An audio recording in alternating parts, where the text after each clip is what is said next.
Hello everyone, we are back once again. I am Tim, technician here at Golf Cart Garage. I am a member of the Gearheads on Demand service that we offer at Golf Cart Garage. Gearheads on Demand service is a service where you, if you have a golf cart related issue, you can schedule an appointment with me and I'll call you.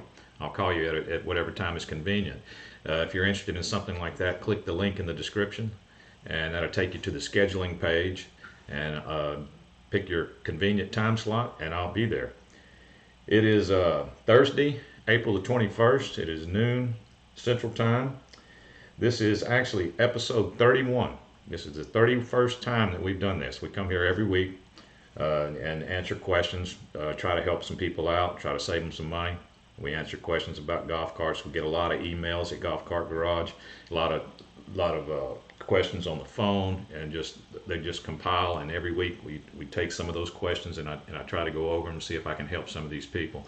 I also have live people in, because we are live right now. We're live on YouTube and Facebook right now.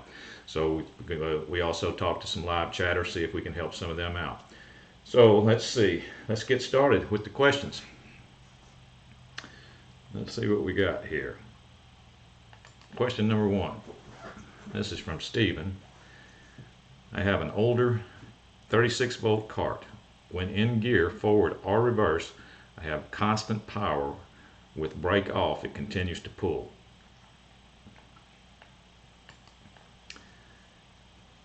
Well, what that means, if you've got the brake off and it continues and it's pulling, what that means is that your solenoid activation circuit is closed, because your car won't run unless the solenoid is clicked. You know, when you touch the gas pedal, you normally would hear the solenoid click, and that's the solenoid closing. So in your case, the solenoid must be closed. Now, all the time, it's not unclosing from what you're saying. So if that's the case, it could only be one of a couple of different things that it could be. Either your solenoid itself is welded shut. It's welded shut, you know, and that can happen. I've seen that happen. Or the little micro switch that your accelerator pedal to that activates the solenoid is messed up, or you know, it could be stuck. It could be stuck closed, and it causes the solenoid to stay closed all the time. So that would be the two things that I would be looking at there. Let's see. Question number 2. This is from Craig. I have an 84 Club Car electric, and the gear selector caught on fire. What would cause this cart to be stuck in gear even with the key off and still have no power and still have power to the motor? I just replaced the selector last year. Would you have any ideas about this? Well, in an 84, your car is going to be a series electrical system, and in that type of electrical system, the forward and reverse lever is a mechanical forward and reverse lever. It's what it does is you put it in forward, and the copper contacts slide, and that puts a certain polarity to the motor to cause you to go forward. Then you put it in reverse, and it changes the contacts to other contact points, and the motor goes in reverse because you just changed polarity going to the motor. Now, in that type of electrical system, all the current that you have available, and there's a lot of current available in an electric golf cart, all that current passes through that forward and reverse switch. So they can get warm, would be normal. But if yours got hot enough to actually catch on fire, then I would suspect that maybe one of your contacts was starting to go out, because they can degrade over time. Just from being old, they can degrade. The copper contacts can degrade, and they stop actually passing current as well. And anytime that starts happening, they may start getting hotter and hotter and hotter. Now yours actually got hot enough to catch on fire, so it could have, there's all kinds of things that could have gone wrong there. There's some micro switches right in the vicinity of that gear selector that could be causing your issue. There's lots of small wires that could have burned up. There's just many things that could have happened with a fire. But the main thing that causes to get that hot is loose connections. So, you know, you could have had a loose cable on there that caused it just to get hotter and hotter and hotter. Let's see, number 3. Yamaha G22 2005, have to find the sweet spot for it to start and take off. Once it runs, it does good, riding around and I floor it, and it bogs a little before taking off. I know what you mean. There's when you on a gas cart, when you touch the accelerator pedal, there's actually there's two different steps to the car actually starting. They sometimes seem instantaneous to the user, but if you'll think about it like this, they're not instantaneous always, because something could be a little bit out of adjustment. When you first touch the accelerator pedal just a little bit, there will be a point where it will activate the solenoid, which turns the starter generator over. So in other words, your motor is starting to turn. But if your throttle cable is a little bit out of adjustment, you might have to push it a little bit more before the throttle cable opens up the butterfly valve on the carburetor in order for fuel to get to it. Because when you first touch it just a little bit and the starter generator is just turning over, a golf cart's not going to crank. It's not going to crank. It's not getting any fuel. So you have to push a little bit more and for the fuel to start to flow, and then it will crank. So I would imagine that's what you're talking about the sweet spot. And if it's too far off where it's bothering you, that throttle cable needs to be adjusted and to make the sweet spot closer to the top of the pedal rather than halfway down or where your issue is.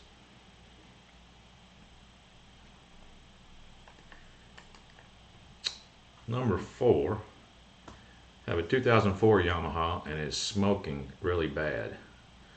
What could cause it to smoke? Well, that's not good.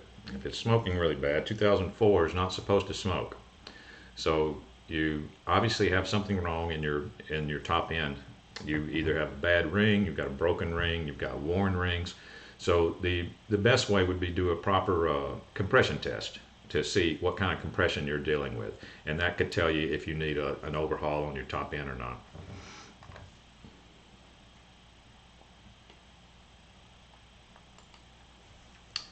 All right, number 5.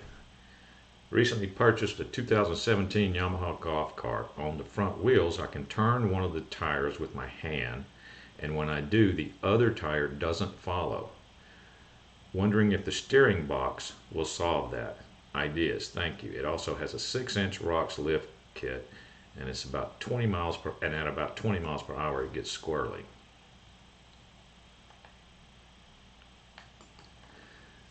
I think I understand what you're saying. You're saying that if you grab one of your front tires, not on the side, to turn it, but you're grabbing it and you turn it like the steering wheel, like you would be turning the steering. You're saying that you can turn one of them and the other tire doesn't follow right away, is what I think I understand your question as.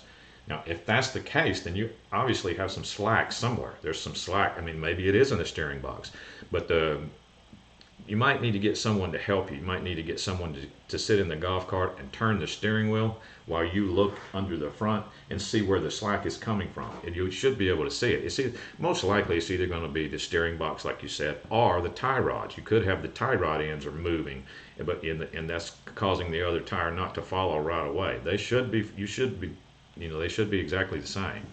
So you get somebody to help you sit in the cart while you're looking under the front and find out where the slack is at. Alright, let's see, number 6. I just bought a used golf cart. It's been lifted, but handles and rides like crap. I figured first better replace the shocks on the back. Need help to order, and what other advice you have making it ride better.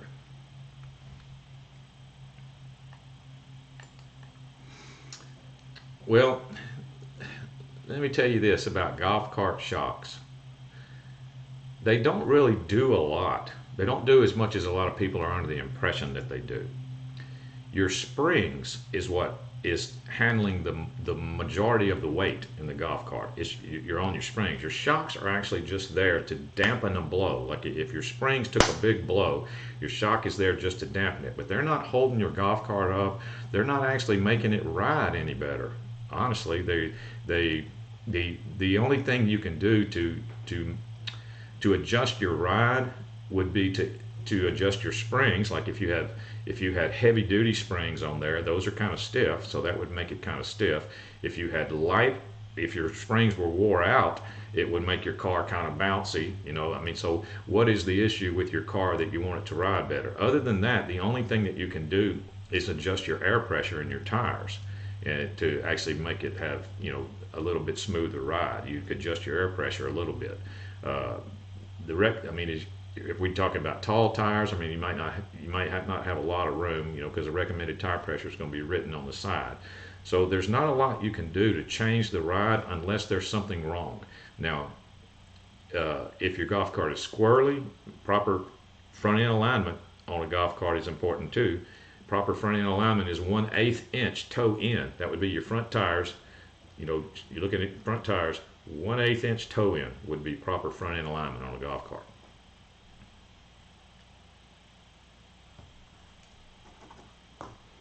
Okay, let's see, number 7.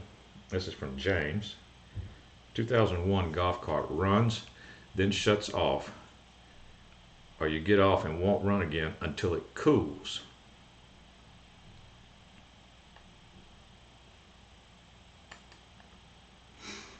Let's see. First question I would ask, are we talking about a lifted cart?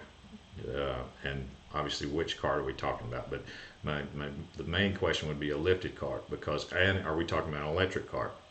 Because something might be getting hot. If it's an electric cart, you've got something that's getting hot, and then it's most likely going to be the controller.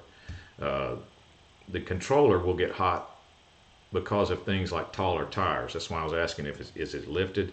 When you're constantly pulling around taller tires, or you're trying to climb hills, or you're actually, you know, really putting the golf cart in a strain, the controller is going to heat up, and it will heat up only to a certain point before it just shuts itself off because it's gotten too hot. It's called thermal shutdown. So that could be your issue, and that's what it sounds like. So I have some questions about that. Let's see. Number 8 is from Bob. My 95 electric club car was having trouble getting started going forward.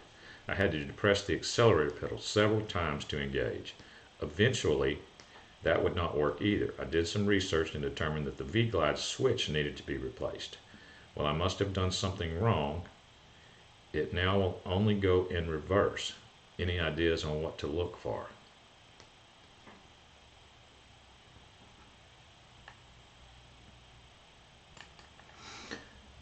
Well, I'm glad you figured out that your 𝗴𝗂𝗏 switch needed to be replaced, because that would have been where I would have suggested that you look. There's a micro switch in the 𝗴𝗂𝗏 that could get stuck, especially in a 95. That's an older car nowadays, and that micro switch would be common to have to replace that, just because it's either broke or stuck closed or stuck open. Just it doesn't work like it's supposed to. Now, working on your 𝗴𝗂𝗏 in a 95 club car should not have anything to do with your car not going in forward and only going in reverse now. So I actually feel like you probably have another issue. You've got two separate issues going on. You're going to start to look. You need to look at your forward and reverse assembly and see what's going on up there, and make sure that your micros, because that's got micros on it too, make sure those micros are operating correctly, and make sure that your contacts, like I talked about earlier on another question, make sure your contacts look good. Let's see here. Number 9. This is from Bob. This is a 95 EZGO golf cart. What tells the cart to turn over when you push the gas pedal? Mine just not starting. Turns over. I see no spark to plugs when was running fine. Stopped to get something, now no run. When you push the pedal, where is the switch that tells the cart to turn over?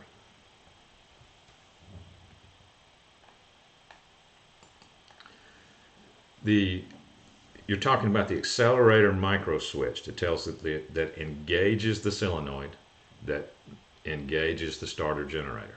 That's somewhere around your solenoid. I mean, it's in the same area where your solenoid is.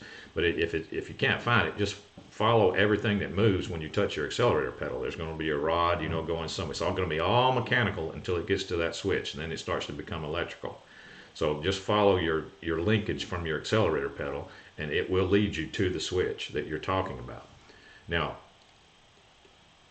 if your solenoid, if your car is turning over, then all that's okay though. Your switch is fine, because if it's turning over and just not starting, then I would say that you either lost spark or you lost fuel. So you need to figure that out. That switch has nothing to do with that. That switch is there just to make the starter generator start spinning and turning your motor over. So you need to concentrate more on maybe your igniter that would cause you to lose spark, or make sure that you're getting fuel to the carburetor, and make sure you're getting fuel past the carburetor. It's easy to check fuel to the carburetor. You just pull the fuel line off and touch the gas pedal since your car's turning over, and make sure fuel is pumping out of that line, and then put it back on, and you know you're getting fuel to the carburetor. That does not tell you that you're getting fuel past the carburetor though. In your case, since your car's not cranking, that should be easy to figure out. You could take the plug out, just see if it's wet. And if it is wet and your car's not cranking, then you've lost spark. You're pretty sure that you've lost spark. So you might need to look at an igniter in that case. Let's see. Number 10 is from Paul.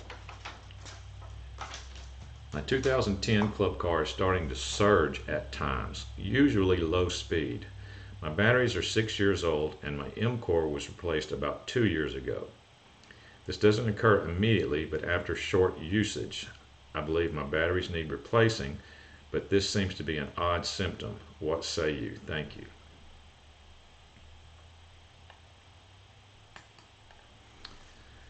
Well, this is what I would do if this golf cart came to my shop and you express these symptoms to me. The first thing I would do, especially since your batteries are 6 years old, I mean, you're already past the point that I tell customers that a new set of Trojans, that they can expect the life of. I tell people you can expect 5 years out of a good set of Trojans. Now, that's the best lead acid batteries, in my opinion, that you can get. So I tell customers 5 years. You're already at 6 years. So I would do the load test. That all golf cart shops have a discharge machine that puts a load on the entire battery pack as a whole, not just one at a time. It puts it on all 6 of them at the same time, puts them under a load. And depending on how long it can handle that load, a timer is going off when the machine starts. Depending on how many minutes it's able to handle that load, they can give you an excellent idea. They can give you a very accurate idea of how good your battery pack is as a whole. Now, that would eliminate your batteries as being the issue. But since they're 6 years old, that would be very important for me to eliminate that first.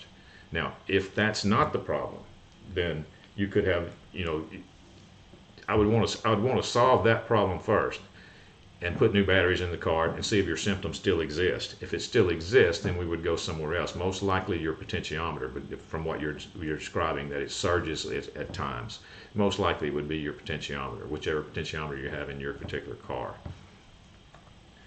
Let's see. We're going to jump over to Facebook and YouTube for a second. We're going to stop with the regular questions, and looks like we got some live people in the chat over here on Facebook. Billy Strawn, what's up, Billy? What's up, Tim? In your opinion, what makes more sense, a special motor for torque from Plum Quick Motors or a Navitas AC motor? We've talked before. Interested in your answer. Thanks again, Tim. Love your show. Appreciate that, Billy. I do remember speaking with you. Either way, from what you're describing there, would be fine. Either way. Plum Quick could make you a really nice torque motor. There's some other companies out there that can too, but I know Plum Quick can make you a nice torque motor. I know the owner of that company. He knows me also. But they could make you a nice torque motor, and you could go that route. Or if you wanted to go with the AC route, you could do that too. The stats on the AC conversion from Navitas versus the DC, just going with a torque motor from DC, is the AC is supposed to be more efficient. In other words, you're supposed to get the same amount of work out of it with less battery usage. So if you're worried about that, if you're concerned about efficiency, then maybe the AC route would be to go. But if you don't care about efficiency, then go the DC route because it may end up being cheaper that way. Let's see. Let's go to YouTube, see if we got anybody over here on YouTube. Don't see anybody on YouTube. Okay, so let's go back to the regular questions for a minute here.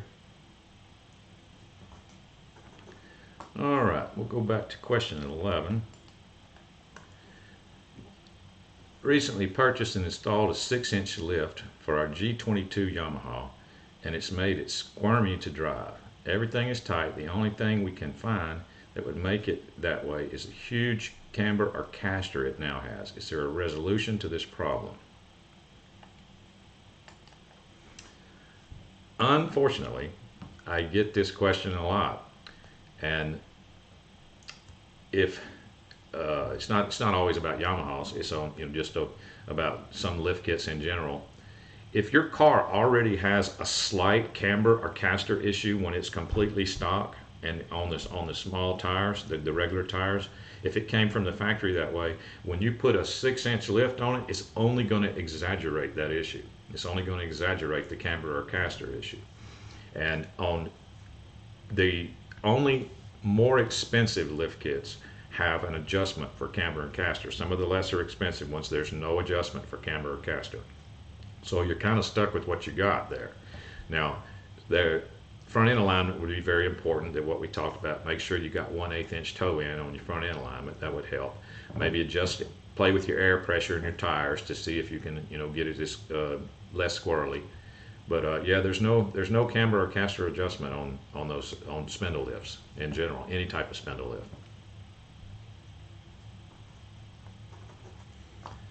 Let's see, number 12.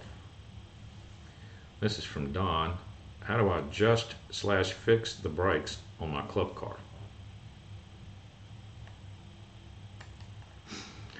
Well, depending on what your club car you have, most likely it's got the old style automotive brake shoes inside of a hub.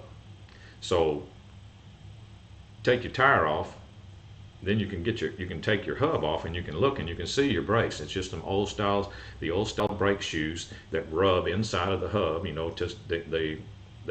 hit the brake pedal and they expand inside of the hub and they stop. It's very simple. When you take your hub off and look, you'll say, oh, okay, I just take these springs off and I can replace those shoes. Well, after you get all that done and you replace the parts that you think you need, most likely just the shoes, or you can look at your old shoes, see if they need it or not. The brakes are actually self-adjusting. So every time you hit the brake pedal, there's a little star wheel in there, that clicks, one click, and it adjusts your brakes to where they're supposed to be. So if you have trouble, if you take on the project and you have trouble, you might think about scheduling a video session with me at Gearheads On Demand video session. Instead of just a phone call, schedule a video where I can actually see what you're doing and I might be able to answer your question. So if you're interested in that, then click the link in the description.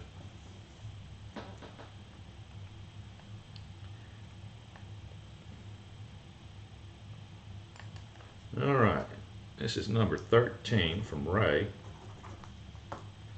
Hey Tim, I have a Yamaha 48-volt charger. When I plug it into an outlet, nothing happens. No on light, nothing. I've noticed there is a small plastic cap that says 15 amp.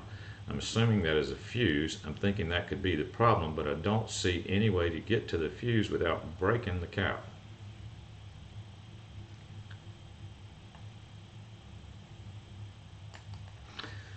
All right, two things, Ray. The thing that says 15 amps, probably not a fuse. It's probably a circuit breaker. So you don't want to mess with that. And the other thing is that golf cart chargers don't come, you said outlet. You said when you plug it into an outlet, you don't see anything happening. Well, golf cart chargers don't come on until they're plugged into the golf cart. And when you said outlet, you're making me think that you're talking about the 110 volt outlet that on the wall, the electrical outlet. Well, nothing's supposed to happen when you plug it into the electrical outlet. That's supposed to stay in all the time. You can leave it plugged in all the time. just only when you plug it into the golf cart and it senses the DC voltage in your batteries does it actually come on. So if I'm not understanding the question or something, then you might ought to think about scheduling an appointment with me also on that one. But if that's the way that I'm understanding your question. Okay, let's see. Number 14. This is from Bob. I have a Club Car 2018 Precedent, and my charger is the typical 48-volt charger by Club Car. My cart batteries do have a charge and I can drive it, but my batteries are not taking a charge now. My charger is working as I plug it into another Club Car Precedent and it's charging. But if I plug it in their charger similar to mine, it also will not charge. Okay, so you tried a second charger on yours and it also will not charge. Okay. Does this sound like a possible problem with the receptacle or the OBC? Something worth noting. I believe the cart boy at the club may have tried to move my cart with it still plugged in, as I noticed the hook that my charger hangs from is bent, but I see no damage to the receptacle, and the wires to the receptacle on the backside seem nice and tight. Is there a fuse that could have been blown? If I have to replace my OBC, I think I will go with your Lester 2 charger and bypass the OBC. Thank you for any help you can give.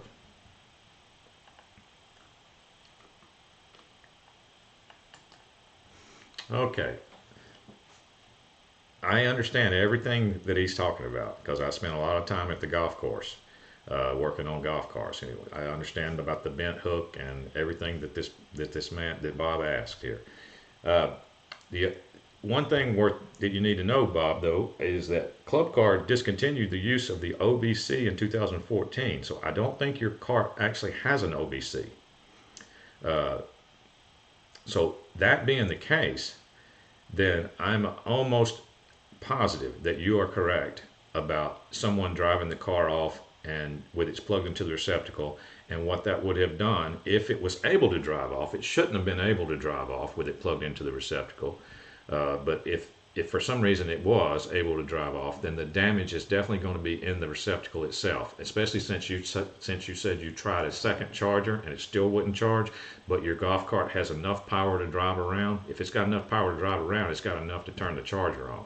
So I am thinking that you are exactly right, that you've got some damage in that receptacle and you're going to have to replace that receptacle. Let's see, number 15. This is from Gary. Hello, Tim. I want to make my stock 2003 Club Car as much of a speed demon as possible. The plan: install a 6-inch lift, 14-inch wheels with a 23-inch tire, change out clutch spring, new belt, high-speed gear set, type K for my cart, and I understand install high-flow exhaust, install tachometer. If there's any other performance parts that you can recommend, I would greatly appreciate it. P.S. I'm thinking about opening up a motor shop just for these stock motors to take the old and make it faster. I would like to get it up to 30 miles an hour if possible, but not over it. Okay, I'm fine with it running 40, but I'm a little afraid of too much speed and such a short, narrow wheelbase. Let me know what you think.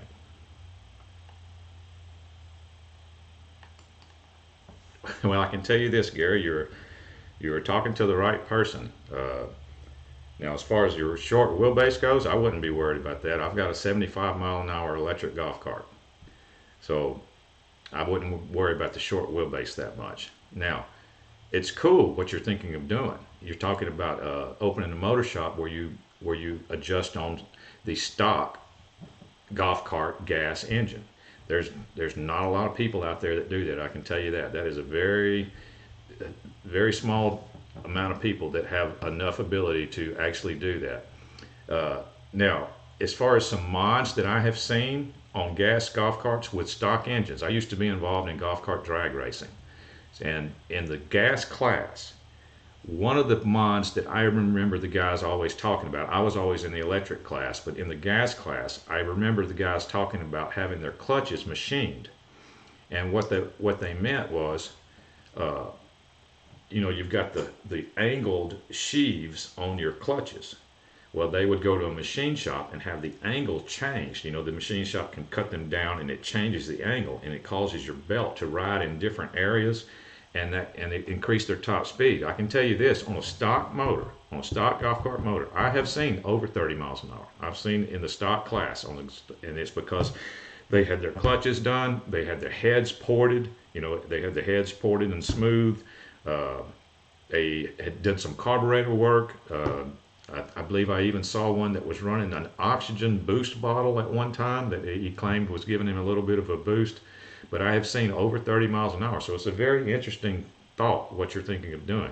And who knows, you might be overrun with business, you know, because most people nowadays, they just do the motor swap. You know, they've got these complete kits where it's an entire engine and a cradle that you just yank your stock motor out and put the whole kit in there. There's very few performance parts for the stock gas engines in golf carts. So it's an interesting idea.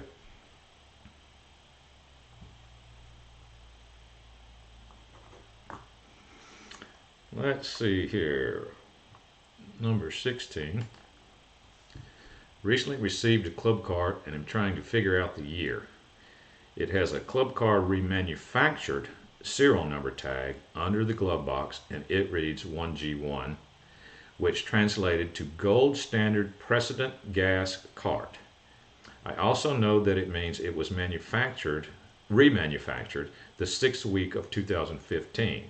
But how can I find the actual serial number for parts and upgrades? Thanks, any help? Club Car could not tell me, but had some hope after seeing one of your YouTube videos. Well, here's the good news, is that the precedent started in 2004. We know that your cart is older than a 2015 because it was remanufactured in 2015. So it's very unlikely that it was a 2015, 14, 13, or even 12. It wouldn't need to have been remanufactured if it was that new, close to 15. You understand what I mean there? So it's most likely going to be between 2004 and 2012. So that being said, gas precedents will pretty much take all the same parts in between those years. You don't really have to worry about it. You just need to get something for a gas precedent sometime in the year range 2004 to 12, and it's going to be the right part. They take the same tune-up kit and everything. So now, other than that, there are some models of club car that actually have the serial number in a different spot too. If you took your front body off, you might be able to find another sticker where the original serial number was. I have seen that before. And sometimes you can even look up behind the dash. If you get up under the cart and look behind the dash, you might be able to find a sticker on the frame. I don't remember if that's only on DS cars or if that's on precedents though. But it's worth a shot if you really wanted to find the number. But like I said, the good news, it's not real important for you to find the number if you're just ordering parts like tune-up kits and stuff, because they're going to be all the same. Let's see. Number 17. Does replacing the suspension and lifting, this is from Caesar by the way, does replacing the suspension and lifting the golf cart provide a more durable ride? Normal driving has a wobble in my cart. I believe it's due to the knuckles being slightly bent.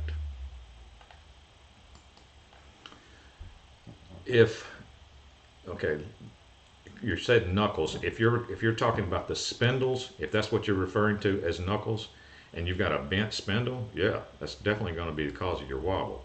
Now, but your other question was, does lifting a golf cart make it a more durable ride?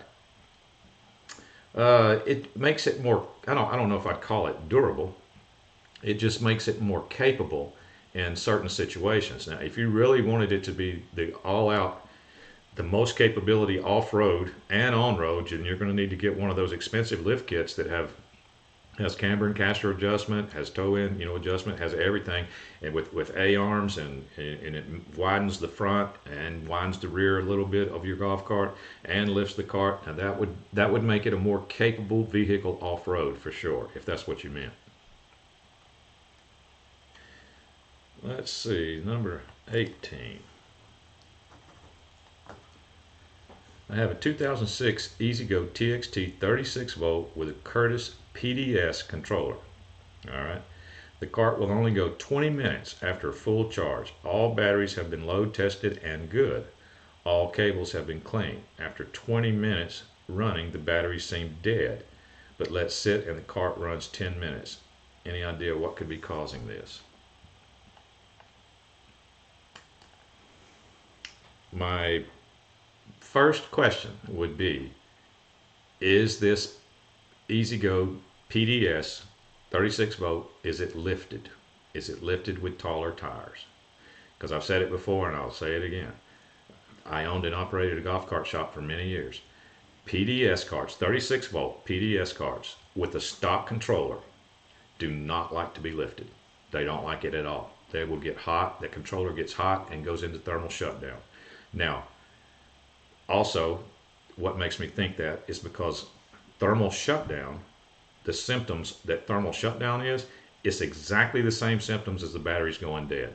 You're just driving along and then your cart just loses power. You say, well, what's going on? You know, well, it's the exact same thing when your batteries, you know, if you run your batteries all the way dead, you get off the cart and you can get back on it a few minutes later and you could drive it a little ways and then it would go dead again. That's thermal shutdown does the same thing. The controller gets hot, shuts itself down. It will not, the cart will not run. After you let it sit and let it cool off, you can drive it a little bit more. The problem with that, the controller is designed to do that, but the problem with that is that it's only going to do that so many times. It's only going to come back to life so many times after it cools, and one day it's never going to come back. It's going to say, I'm through with this thermal shutdown stuff, and I'm just not coming back. And then you're going to need a new controller anyway. So if this is a lifted PDS, especially if it's lifted, it's most likely that's what's going on. You're going to have to change that controller. You change that controller into solenoid, and that issue will go away. If it's not a PDS, it's still likely that that's what's going on, because you can, depending on what kind of terrain you're riding around on your cart or what you're doing with the cart. If you're driving around on a non-lifted PDS really slow, the 36 volt PDS now, if you're driving it really slow and climbing some hills and stuff, you can put a stock PDS into thermal shutdown like that. So anyway, that's what I'm thinking on your case. Let's see, number 19. Hi Tim, I have an older model EZGO and the long axle keeps breaking. Is there anything I can do to stop this? Okay, I understand what you mean, because one side is a short axle and the other side is the long axle. So you're breaking the axle. The axle's actually breaking and not the hub, because the hub is splined onto the axle, and the hub is made out, is purposely designed this way, is made out of a softer material than the axle is. So you won't break the axle. It's supposed to break the hub. You would have to be turning some serious power to break the axle itself in an EZGO before you broke the hub. So got something going on there. And so my question would be, where are you getting these axles from? Because you shouldn't be able to do that with under stock power, under just regular stock power. You shouldn't be able to break the axle.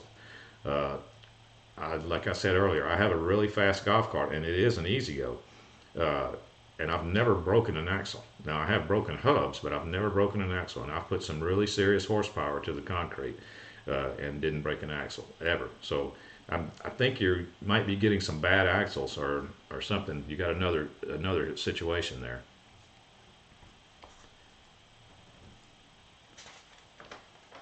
Let's see here, number 20.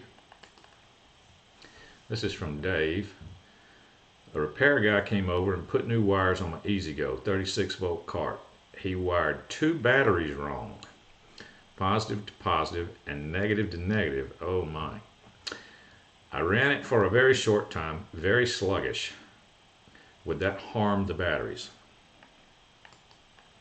Well, I remember talking with this gentleman on the phone, and the answer to his question is yes, that could harm the batteries. Not only could it harm the batteries, it could discharge the batteries. I mean, they could. There's lots of possibilities that could happen, but yeah, that's not good. That's not good that he wired them wrong.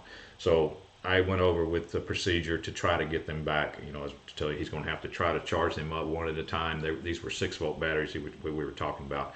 He's either going to try to charge them up one at a time, or he's going to remove 2 and hook them back into series with negative to positive and charge 2 of them at a time with a 12-volt charger.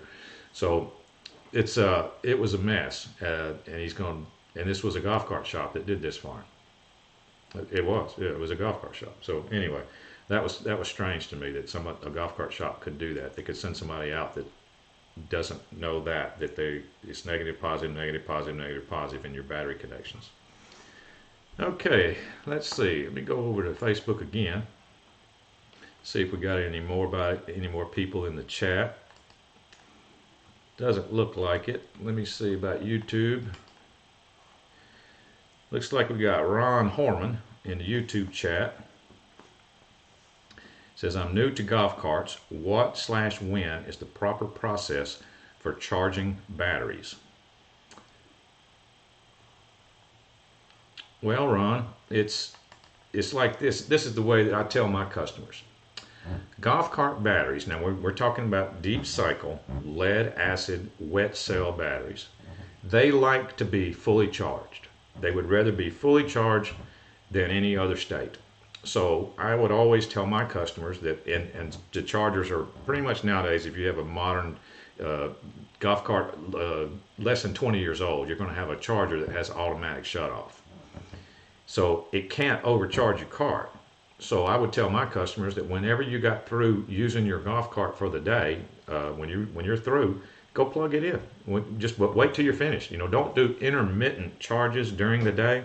That's not necessary at all. You shouldn't be able, if your battery pack is good, you should not have to worry about charging your golf cart in the day. And I'm talking about really working it, and because you should be able to go almost 30 miles with a good set of lead acid batteries. A good set of Trojans will go almost 30 miles of range, and that's a lot of gardening, and that's a lot of, you know, whatever you're doing out on your property. So whenever you get through with it, just put it on charge. You know, even if you just went to the mailbox or you went down the street to your friend's house and you know you're not going to use it till the next day, you don't have to charge it like that if you only went to the mailbox, but it's not going to hurt anything. So just go ahead and plug it in, and you know you're fully charged for the next day.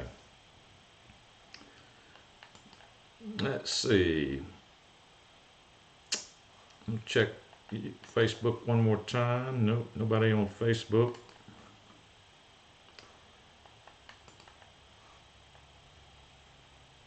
YouTube is good. Okay, before I forget, do not forget to go to golfcartgarage.com. Look for this logo, Extreme Golf Cart Makeover Season 2 with Dave. You can enter to win cash and prizes. Dave is doing some interesting stuff over there with an EZGO TXT, but you can also enter to win cash and prizes. So go to golfcartgarage.com, look for this logo, click on this logo for more information on that. Now, also, remember, we offer a Gearheads on Demand service here at Golf Cart Garage. I am a big part of that. This logo right here, the Gearheads on Demand logo, is on our website somewhere, but if you're interested in that, just click the link in the description, and you can schedule an appointment with me where I can call you and we can talk about your golf cart issues, or you can schedule a video with me where I can send you a link to your phone, and then when you get the link, you just hit the link, and then I can look through your camera and I can see your golf cart. So if you're interested in doing that, if you're interested in talking with me or one of the other technicians here at Golf Cart Garage, click the link in the description. Let's see. It looks like it's going to be about it for us today. Don't have any. I want to thank all the live chatters for coming.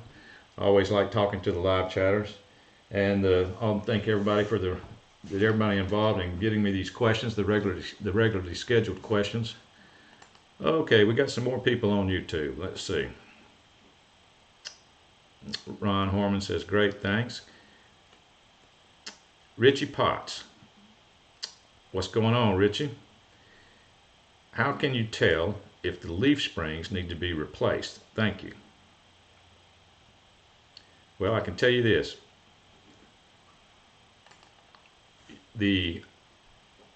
Most of the time, you can tell when your leaf springs need to be replaced just by looking at them.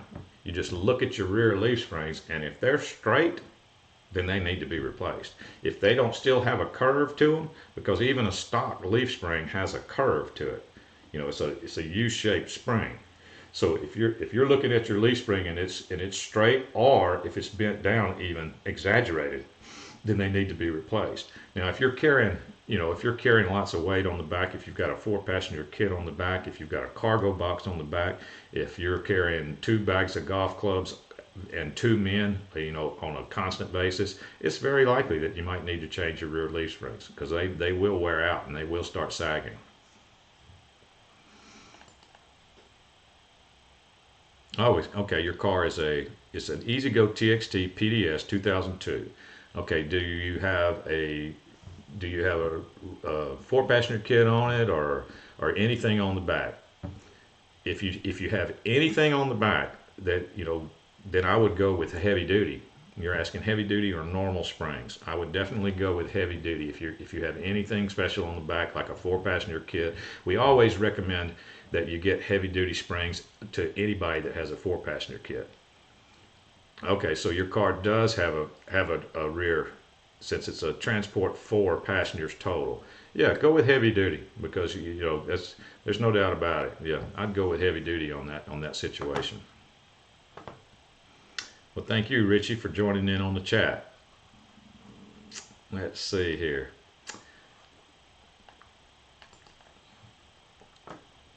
Let's see, that looks like about it. I'm not having any new questions on YouTube or Facebook. All right, I guess that's going to be it for me this week. We'll see everybody next week. Again, thank everybody for coming and talking in the live chat. We will see everybody next week. The garage is now closed.